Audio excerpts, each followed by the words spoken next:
Subscribe now and press the bell icon. Never miss an update. साथियों, स्वागत करता हूं सबका इस यूट्यूब चैनल पर जिसका नाम है स्टडी विद पीएन लोधा। मित्रों, रीट शिक्षक भर्ती 2021 हेतु शिक्षा मनोविज्ञान का टेस्ट नंबर 6 आपके लिए लेकर आया हूं, जिसमें आपको बहुत ही अच्छे क्वेश्चन देखने को मिलेंगे। शिक्षा मनोविज्ञान का टेस्ट नंबर 6 है, सामान्य जो टेस्ट होता है वो। मित्रों, इसके बाद में आपके आरबीएससी की बुक से जो नए टॉपिक आपके सिलेबस में रीट के अंतर्गत जुड़े हैं, नए सिलेबस में जो टॉपिक जुड़े हैं उनका मैं आपको अच्छी तरह से विवरण देकर पढ़ाने वाला हूं। तो साथियों, शुरू करते हैं इस वीडियो को। बहुत ही अच्छे क्वेश्चन आपको यहां पर मिलने वाले हैं। शॉर्ट नोट्स में आपको आरबीएससी के बुक्स से मैं वो चीज़ें पढ़ाऊँगा जो नए टॉपिक से जुड़े हैं, तो उस वीडियो को ज़रूर देखिएगा। इसके बाद ही आ रहा है मित्रों वो वीडियो। चलिए शुरू करते हैं इस क्लास को। मित्रों, पहला क्वेश्चन इसमें आपका आता है, बालकों को मुफ्त एवं अनिवार्य शिक्षा का अधिकार अधिनियम 2009 में निम्न में से किस पर ध्यान नहीं दिया गया है। कि जो आपके आरटी 2009 है, इसमें किस पे ध्यान नहीं दिया है। अध्यापकों को प्रशिक्षण की सुविधाएं प्रदान करना, घुमंतु बालकों के प्रवेश को सुनिश्चित करना, एकेडमिक कैलेंडर को निर्धारित करना और 14 वर्ष के पश्चात की शिक्षा। तो मित्रों देखिएगा, आरटी 2009 में अध्यापकों की प्रशिक्षण की सुविधाएं भी प्रदान उनको की गई, घुमंतु बालकों के प्रवेश को भी सुनिश्चित किया गया, एकेडमिक कैलेंडर को भी निर्धारित किया गया, लेकिन 14 वर्ष के पश्चात की जो शिक्षा है उस पर ध्यान नहीं दिया गया था साथियों, क्योंकि ये 6 से 14 वर्ष तक के बच्चों के लिए निर्मित किया गया था। तो यहाँ चौथा विकल्प सही है प्रश्न संख्या 1 में। चलिए बढ़ते हैं प्रश्न नंबर 2 की ओर। दूसरा प्रश्न आता है, रक्षा तंत्र बहुत सहायता करता है हिंसा से निपटने में, दबाव से निपटने में, थकान से निपटने में और अजनबियों से निपटने में। तो हमारी जो रक्षा तंत्र है वो थकान, हिंसा, अजनबी इनसे निपटने नहीं बल्कि व्यक्ति के ऊपर जब दबाव आता है तो इस दबाव से निपटने के लिए ये बहुत अधिक सहायता करता है। तो मित्रों, विकल्प नंबर 2 सही है आपका प्रश्न संख्या 2 में। नेक्स्ट प्रश्न नंबर 3 की ओर बढ़ते हैं। आपके तीसरा क्वेश्चन है मित्रों, अधिगम निर्योग्यता का लक्षण है भागने की प्रवृत्ति होना, अशांत, ऊर्जावान एवं विध्वंसक होना, ध्यान संबंधी बाधा और अभिप्रेरणा का अभाव। तो जो बालक अधिगम नियोग्य होते हैं मित्रों, उनमें कौन सा लक्षण पाया जाता है, दिए गए विकल्पों में से चुनाव कीजिएगा प्रश्न संख्या 3 में। तो मित्रों, जो अधिगम निर्योग्य बालक है उनमें ध्यान संबंधी विकार होता है या ध्यान संबंधी बाधा आती है। वो एक जगह अपना ध्यान केंद्रित करके नहीं रख सकते, ऐसे बालक ही अधिगम निर्योग्य बालक कहलाएंगे साथियों, जिनमें अवधान संबंधी बाधा या विकार बहुत तीव्र होता है। विकल्प नंबर 3 सही है साथियों प्रश्न संख्या 3 में। चलिए नेक्स्ट बढ़ते हैं प्रश्न नंबर 4 की ओर। रचनात्मक मूल्यांकन का उद्देश्य है प्रगति पर गौर करना एवं उपचारात्मक अनुदेशन की योजना बनाना, छात्रों की समझ का पता लगाना, अध्यापक के उद्देश्यों की पूर्ति का पता लगाना और ग्रेड्स प्रदान करना। तो देखिए, ग्रेडिंग प्रदान तो योगात्मक में की जाती है, समझ का पता लगाना तो छात्रों की समझ का पता लगाना, अध्यापक के उद्देश्यों की पूर्ति का पता लगाना, ये भी रचनात्मक मूल्यांकन का उद्देश्य नहीं है। बल्कि मित्रों, जो रचनात्मक मूल्यांकन है इसको हम निर्माणात्मक मूल्यांकन के नाम से भी जानते हैं। तो इसका उद्देश्य होता है प्रगति पर गौर करना और उपचारात्मक अनुदेशन की योजना बनाना कि बालक ने कितनी प्रगति की है, कहाँ पर कमी है, जो कमियां हैं उनको भी ज्ञात करके योजना भी बना ली जाती है। तो विकल्प नंबर 1 सही है प्रश्न संख्या 4 में। नेक्स्ट प्रश्न नंबर 5, संवेगात्मक बुद्धि बहुबुद्धि सिद्धांत के किस क्षेत्र के साथ संबंधित हो सकती है। आनुवांशिकी बुद्धि, अंतर्वैयक्तिक बुद्धि, सामान्य बुद्धि और सामाजिक बुद्धि। तो मित्रों देखिए, जो संवेगात्मक बुद्धि व्यक्ति के अंदर होती है, वो जो हॉवर्ड गार्डनर ने सिद्धांत दिया है बहुबुद्धि का सिद्धांत, उसमें एक बुद्धि का प्रकार बताया है अंतर्वैयक्तिक बुद्धि, मतलब दूसरों को अंतर्वैयक्तिक जो दूसरे के जो संवेग है, दूसरे की जो भावनाएं, कई सारी चीज़ें इसके अंतर्गत आती है, उनको समझना ही ये एक तरह से आप यूँ कह सकते हो कि संवेगात्मक बुद्धि इसके अंदर आ जाती है। तो मित्रों दूसरा विकल्प सही रहेगा प्रश्न संख्या 5 में। नेक्स्ट प्रश्न नंबर 6, RT 2009 में निर्दिष्ट किया गया है कि कक्षा 1 से 5 तक यदि प्रवेश दिए गए छात्रों की संख्या 200 से अधिक है तो छात्र शिक्षक अनुपात होगा। मतलब कक्षा 1 से 5 तक का स्कूल है, छात्रों की संख्या 200 प्लस है, तो जो छात्र शिक्षक अनुपात होगा वो 30, 40, 45 या 50 कितना होगा साथियों? प्रश्न नंबर 6 में राइट आंसर दीजिए, इसका राइट आंसर क्या रहेगा? तो मित्रों देखिए, नॉर्मली 30:1 होता है। 30:1 मतलब 30 छात्रों पर एक शिक्षक, लेकिन यदि छात्रों की संख्या 200 है तो वहाँ पर 40:1 हो जाता है। विकल्प नंबर 2 सही रहेगा आपका प्रश्न संख्या 6 में। नेक्स्ट प्रश्न नंबर 7 तो देखेंगे मित्रों, आपके 7वां प्रश्न है, किशोरों में द्वंद्व उभरने का प्रमुख कारण है अवसरों की प्रतिकूलता, पीढ़ियों का अंतर, निराशा और समायोजन का अभाव।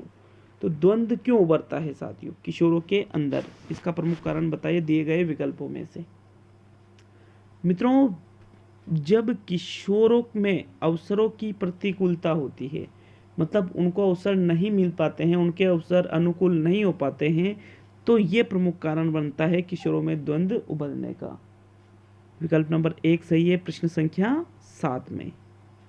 नेक्स्ट बढ़ेंगे प्रश्न नंबर 8 की ओर। आपके 8वां क्वेश्चन है, निम्न में से कौन सा आनुवंशिकता से निर्धारित नहीं होता है? अभिक्षमता, अभिवृत्ति, बुद्धि और व्यक्तित्व। तो मित्रों प्रश्न नंबर 8 में राइट आंसर बताइए, आपके 8वें क्वेश्चन में राइट आंसर क्या रहेगा?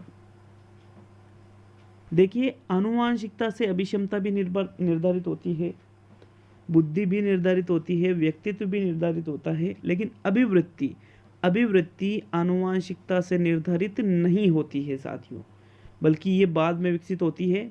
वातावरण, समाज, उसके जो आसपास के लोग हैं उन सभी को वो देखता है, इसके आधार पर अभिवृत्ति निश्चित होती है। तो दूसरा विकल्प आपका सही रहेगा प्रश्न संख्या 8 में। नेक्स्ट प्रश्न नंबर 9।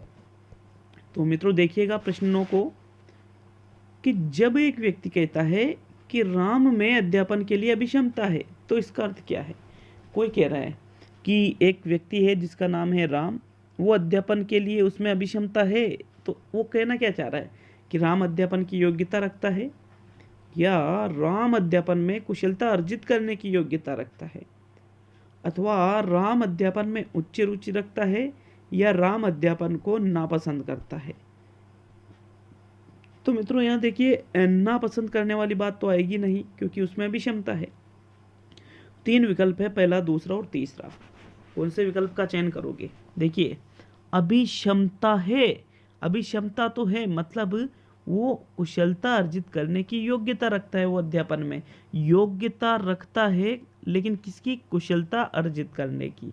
इसलिए दूसरा विकल्प आपके प्रश्न नंबर 9 में सही है साथियों। नेक्स्ट प्रश्न नंबर 10 पे आते हैं। विचार, प्रेरणाएं, आवेग व इच्छाएं व्यक्तित्व के किस भाग का निर्माण करती है? चेतन, अचेतन, अर्धचेतन और सभी। तो साथियों जो व्यक्ति के विचार है, प्रेरणाएं हैं, आवेग है, इच्छाएं हैं, वो सब अचेतन भाग का निर्माण करती है, क्योंकि व्यक्ति के जो अचेतन मन है इसमें ये सभी चीजें होती है साथियों, सभी चीजें। विकल्प नंबर 2 सही रहेगा आपका प्रश्न संख्या 10 में। नेक्स्ट प्रश्न नंबर 11 पे आते हैं साथियों। देखिए इसमें इच्छाओं से ही पता चल रहा है, इच्छाएं अचेतन मन से निकलती है। प्रश्न नंबर 11, बुद्धि का तरल मोज़ेक मॉडल किसने दिया? तरल mosaic model Cattell, Guilford, Thurstone और स्पीयरमैन। तो तरल बुद्धि का सिद्धांत आरबी केटल के द्वारा, मतलब रेमंड केटल के द्वारा प्रस्तुत किया गया था मित्रों। विकल्प नंबर 1 सही है प्रश्न संख्या 11 में। चलिए नेक्स्ट बढ़ेंगे प्रश्न नंबर 12 की ओर, लेकिन मैं वापस आपको बता दूं कि आरबीएससी की बुक्स क्लास 6 की बुक है, उसमें एक टॉपिक है सौरमंडल वाला, पृथ्वी वाला, जिसमें लेवल 1 और लेवल 2 दोनों के लिए बेहद उपयोगी है, और साथ में जो साइंस में से हैं या SST से उनके लिए भी वो बहुत ही उपयोगी होने वाला है। शॉर्ट नोट्स में पढ़ाऊंगा साथियों उसमें, तो बिल्कुल आप उस वीडियो को एक बार जरूर अटेंड करिएगा। प्रश्न 12, आज शिक्षक के सम्मान में हास हुआ है, इसका मुख्य कारण है परंपरागत शिक्षण विधि का प्रयोग, अधिक धन कमाने की लालसा, बच्चों के साथ उनका अनुबंध ठीक नहीं है, और लंबी अवधि तक उनकी आवश्यकता नहीं है। तो ऐसा तो आप कह नहीं सकते कि लंबी अवधि तक उनकी आवश्यकता नहीं है। परंपरागत शिक्षण विधियों का प्रयोग इससे सम्मान में थोड़ी आस होता है, उससे तो शिक्षण में हो सकता है। दो चीजें हैं, अधिक धन कमाने की लालसा और बच्चों के साथ उनका अनुबंध ठीक नहीं। तो मनोविज्ञान के दृष्टिकोण से देखें तो बच्चों के साथ उनका अनुबंध ठीक नहीं है, इसलिए उनके सम्मान में हास हुआ है साथियों। विकल्प नंबर 3 सही है प्रश्न 12 में। नेक्स्ट प्रश्न नंबर 13, एक प्रक्रिया जिसमें बालक संस्कृति के तौर तरीके सीखता है कहलाती है अभिप्रेरणा, समायोजन, सामाजिकरण, और इनमें से कोई नहीं। तो मित्रों, जिसमें बालक संस्कृति के तौर तरीके, तो अभिप्रेरणा और समायोजन में थोड़ी सीखेगा, वो सीखेगा सामाजिकरण में। विकल्प नंबर 3 सही है साथियों प्रश्न संख्या 13 में। नेक्स्ट बढ़ेंगे प्रश्न नंबर 14 की ओर। 14वां क्वेश्चन है, क्रोध पर नियंत्रण पाने हेतु बालकों को अभ्यास करना चाहिए आत्म चेतना का, आत्म प्रेरणा का, आत्म नियंत्रण का और आत्म अनुभूति का। तो क्रोध पर मतलब जब बालकों को क्रोध आता है तो उस पर कंट्रोल करना है, तो साथियों उनको अभ्यास करना चाहिए आत्म नियंत्रण का। खुद पर नियंत्रण करोगे तभी तो क्रोध पर नियंत्रण होगा। विकल्प नंबर 3 सही है साथियों प्रश्न संख्या 14 में। नेक्स्ट बढ़ेंगे प्रश्न नंबर 15 की ओर। आपके प्रश्न 15 है, बालकों के प्रभावी अधिगम हेतु निम्न में से कौन सा विकल्प सबसे कम महत्व रखता है? अधिगम के शारीरिक आधार, अधिगम के अभिप्रेरणात्मक आधार, अधिगम के बौद्धिक आधार और अधिगम के दार्शनिक आधार। तो मित्रों, प्रभावी अधिगम हेतु, प्रभावी अधिगम देखिए दार्शनिक आधार में आप प्रभावी अधिगम करना ये सही नहीं लगता है मित्रों। विकल्प नंबर आपका 4 सही है, बाकी बौद्धिक, अभिप्रेरणात्मक और शारीरिक ये आधार हो सकते हैं। विकल्प नंबर 4 सही रहेगा प्रश्न संख्या 15 में। अब 16वें क्वेश्चन को अच्छे से देखना। बुद्धि के संदर्भ में मानसिक आयु का संप्रत्यय कब दिया गया था? तो साथियों, बुद्धि के संदर्भ में मानसिक आयु का संप्रत्यय 1905 में, 1908 में, 1911 में या 1916 में। मित्रों, मानसिक आयु का संप्रत्यय 1908 में अल्फ्रेड बिने के द्वारा दिया गया था। किसके द्वारा दिया गया था? अल्फ्रेड बिने के द्वारा। और बुद्धि परीक्षण का निर्माण भी सबसे पहले 1905 में इन्होंने किया था, बिने साइमन बुद्धि परीक्षण जिसको कहा जाता है, जो कि व्यक्तिगत शाब्दिक बुद्धि परीक्षण है साथियों। विकल्प 2 सही है आपका प्रश्न 16 में। अब प्रश्न 17 को अच्छी तरह से देखना। बुद्धि लब्धि सूत्र का सर्वोत्तम प्रयोग किस बुद्धि परीक्षण में किया गया? व्यक्तिगत शाब्दिक बुद्धि परीक्षण में, व्यक्तिगत अशाब्दिक बुद्धि परीक्षण में, सामूहिक शाब्दिक बुद्धि परीक्षण में, सामूहिक अशाब्दिक बुद्धि परीक्षण में। तो मित्रों, बुद्धि लब्धि सूत्र का निर्माण कब हुआ पहले आपको ये भी पता होना चाहिए। 1905 में बिने साइमन बुद्धि परीक्षण आया, 1908 में मानसिक आयु का संप्रत्यय आया, और सन 1912 में विलियम स्टर्न के द्वारा बुद्धि लब्धि सूत्र बनाया गया। मानसिक आयु बटे वास्तविक आयु, ये बुद्धि लब्धि सूत्र। फिर इसके बाद में सन 1916 में टर्मन ने मानसिक आयु बटे वास्तविक आयु यहाँ पर आंकिक सुधार किया और इंटू 100 लगा दिया। वहाँ पर उस टाइम पे एक ही बुद्धि परीक्षण आया था, बिने साइमन बुद्धि परीक्षण, जो कि 1905 में। अब देखिए, बुद्धि लब्धि सूत्र 1912 में बना, 16 में विकसित हुआ, तो फिर 1912 में जब बुद्धि लब्धि सूत्र बना तो फिर वहाँ पर कोई परीक्षण बना ही नहीं था। उसके बाद में एक परीक्षण बना था साथियों, 1916 में एक परीक्षण आया था, स्टर्नफोर्ड बिने बुद्धि परीक्षण। क्या नाम था उसका? स्टर्नफोर्ड बिने बुद्धि परीक्षण, जिसके जनक कौन थे? टर्मन। 1916 में बना था टर्मन और सिरिलबर्ट, ये दोनों इसके जनक थे साथियों।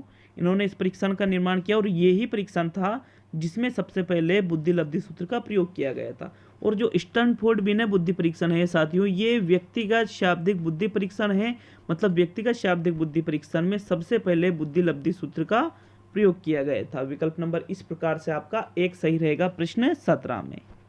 नेक्स्ट प्रश्न नंबर 18, तनाव को कम करने का अप्रत्यक्ष उपाय कौन सा है? आत्मीकरण, लक्ष्यों का प्रतिस्थापन, बाधा का निवारण और निर्णय। तो साथियों, तनाव को कम करने के प्रत्यक्ष और अप्रत्यक्ष दो उपाय होते हैं। प्रत्यक्ष में बाधा को दूर कर दिया जाता है, मतलब प्रत्यक्ष रूप से उसके साथ संतुलन स्थापित कर लिया जाता है। जैसे लक्ष्यों का प्रतिस्थापन, निर्णय, बाधा का निवारण, ये प्रत्यक्ष में आते हैं, लेकिन आत्मीकरण ये अप्रत्यक्ष के अंतर्गत आ जाएगा मित्रों। विकल्प नंबर एक सही है प्रश्न संख्या 18 में। नेक्स्ट प्रश्न नंबर 19, समस्या के अर्थ को जानने की योग्यता, वातावरण के दोषों और रिक्तियों के प्रति सजगता यह विशेषता है प्रतिभाशाली बालकों की, सामान्य बालकों की, सृजनशील बालकों की, और इनमें से कोई नहीं। तो मित्रों, जैसे समस्या के अर्थ को जानने की योग्यता, वातावरण के दोष रिक्तियों के प्रति सजगता, तो ये प्रतिभाशाली बालकों की विशेषता है। क्योंकि जो सामान्य बालक है वो इस चीज़ को समझेगा नहीं, तो दूसरा चौथा गलत है। अब यहाँ पर चाहो तो आप सृजनशील भी लगा सकते थे, लेकिन सृजनशील जो बालक होते हैं उनमें कुछ ना कुछ मौलिकता, नवीनता जैसे गुण जरूर होते हैं, लेकिन यहाँ पर ऐसा इन्होंने कुछ नहीं दे रखा है संकेत, इसलिए यहाँ पर मैंने प्रथम विकल्प माना है साथियों प्रश्न 19 में। और आज का अंतिम और 20वां क्वेश्चन, कमेंट करके जाए कैसा लगा टेस्ट आपको। विकास के बारे में क्या सही नहीं है? अभिवृद्धि शारीरिक होती है, अभिवृद्धि मात्रात्मक होती है, अभिवृद्धि मापनीय होती है और अभिवृद्धि गुणात्मक होती है। तो साथियों सही नहीं है। सब्सक्राइब जरूर करके जाए साथियों। अगर आपको चैनल पे आपको कोई चीज़ पसंद आती है तो चैनल को सब्सक्राइब जरूर करें। तो मित्रों देखिए, सही नहीं है, बिल्कुल शारीरिक होती है, मात्रात्मक होती है, मापन योग्य भी होती है, लेकिन अभिवृद्धि गुणात्मक नहीं होती है, बल्कि विकास होता है गुणात्मक। तो मित्रों इस प्रकार आपका यहाँ चौथा विकल्प सही है, ये सही नहीं है। तो आज के 20 क्वेश्चन हो चुके हैं। आरबीएससी का टेस्ट आ रहा है, हिंदी व्याकरण का टेस्ट आ रहा है रचना प्रबोध बुक से, जो कि लास्ट टेस्ट रहेगा। 2 टेस्ट रहेंगे इसके बाद में, तो ज़रूर देखिएगा। टेलीग्राम लिंक मैंने मेरी कम्युनिटी पोस्ट पर डाल रखा है, वहाँ से आप डायरेक्ट टेलीग्राम को ज्वाइन कर सकते हो। कल भी मैंने 4 से 5 या 5 के लगभग पीडीएफ डाली है टेलीग्राम चैनल पर। 9000 के लगभग लोग जुड़ चुके हैं साथियों वहाँ, तो आप जरूर उसको ज्वाइन करें। निःशुल्क पीडीएफ आपको मेरी वहाँ पर मिल जाएगी। बहुत बहुत धन्यवाद सभी साथियों का।